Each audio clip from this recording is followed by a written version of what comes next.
In today's video, I'm going to show you how to put picture on keyboard in your Android phone. Now, the first thing you have to do is open up your keyboard app.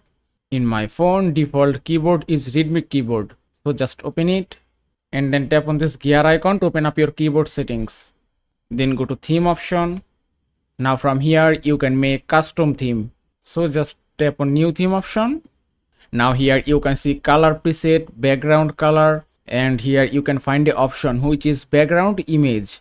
So just tap on background image, then choose any option, camera or gallery, and then select the picture that you want to put on keyboard. If I select it, then tap on done and then resize your picture, then tap on crop, give it a moment, and that's it.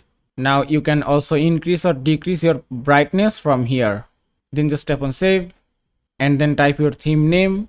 Then just tap on save and apply and then select theme.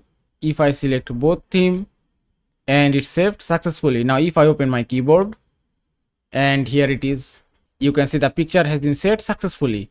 And that is how you can put picture on keyboard in your Android phone. I hope this video was helpful. If it was, please give it a thumbs up and don't forget to subscribe.